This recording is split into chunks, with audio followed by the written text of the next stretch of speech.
Friends, welcome to reading.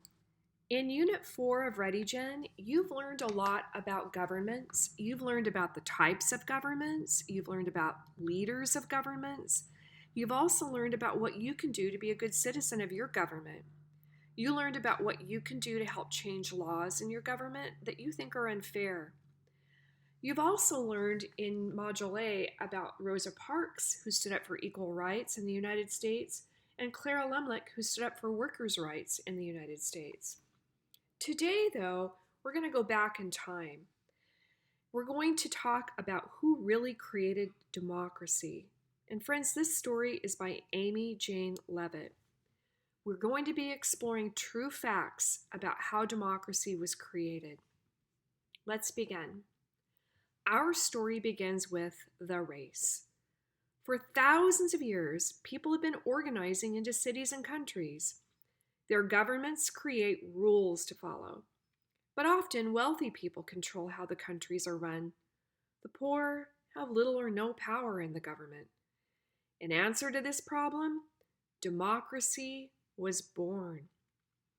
In a democracy, people rich and poor make laws together.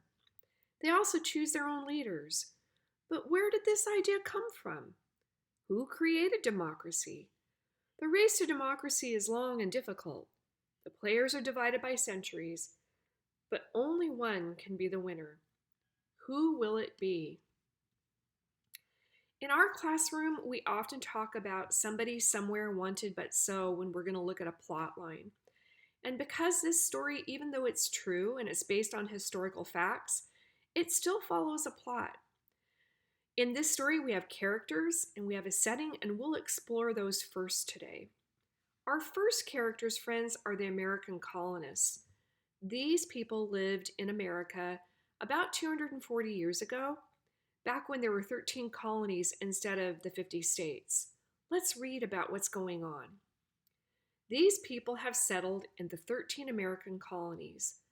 By the 1770s, many colonists lived in America their entire lives. But Great Britain still controls the colonies. Many colonists don't believe Great Britain treats America fairly. Next, friends, we have the ancient Greeks in Athens. These are the characters in this story.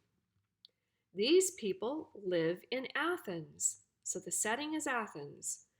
In the 5th and 4th centuries BC, most of the citizens are poor farmers who owe debts, that means owe money, to wealthy rulers of their city.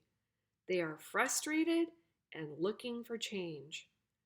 So when we look at what these friends have in common, these people that lived thousands of years ago versus the people in the American colonies that lived about 240 years ago, the thing they have in common is they're frustrated and angry with their leader.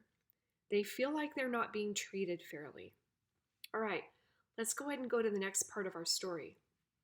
Troubles brewing. So we go back to Athens. Remember, these are the friends that lived thousands of years ago. Athens in 630 BC is a great city for the rich. The wealthy relax in comfortable homes. They own large plots of land and eat delicious food. And they make all of the laws for everyone else.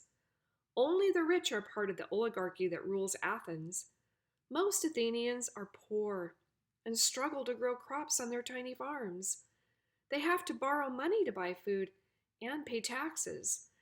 They also have no say in Athens law. That means the poor can't vote. They don't get to choose anything about the laws. The oligarchy's laws are very strict.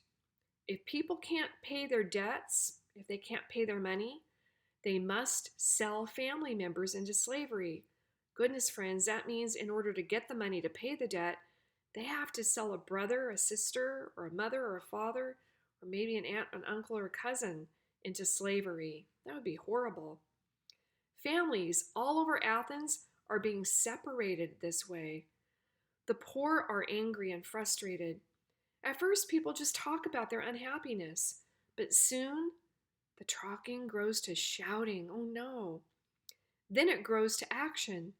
The poor begin to fight against wealthy rulers. Athens is no longer a peaceful city. The poor outnumber the rich. The wealthy lawmakers know they can't fight the masses. That means they can't fight all those people. But Athens is heading straight for a civil war. The rulers have to make changes to the government quickly. Is there any way to bring peace? I'm going to read the caption below.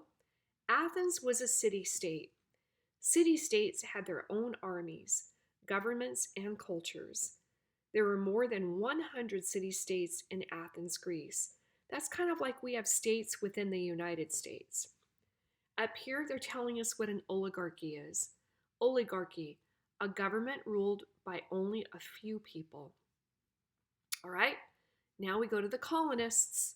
And you can see that when we talk about Athens, it's bordered by red. When we talk about the colonists, then we get the blue color. That helps us know which people we're talking about. Now remember, the colonists lived in the United States about 240 years ago. It's 1773. Times are tough in the 13 American colonies. King George III lives across the ocean in Great Britain. But his presence is felt every day. He put taxes on things such as stamps and now tea. Taxes are that little extra money that you usually have to pay for things, and then that gets used by the king. He has put colonists in prison without fair trials. The colonists are most angry because they don't have any power in government. Well, that's kind of like the poor people in Athens. They didn't have any power in the government either. Back to this story.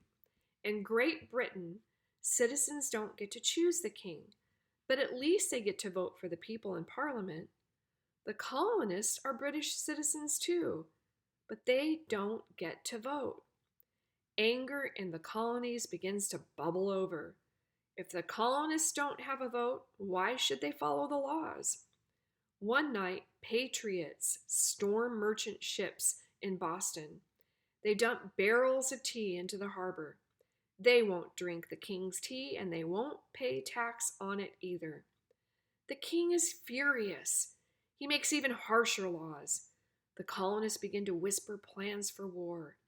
The situation is quickly spinning out of control. And then we have some vocabulary over here and definition. Parliament, the group of people who have been elected to make the laws in England. Patriot, an American who disagreed with British or English rule. All right, friends, your next task is to answer the questions for the very first part of our story.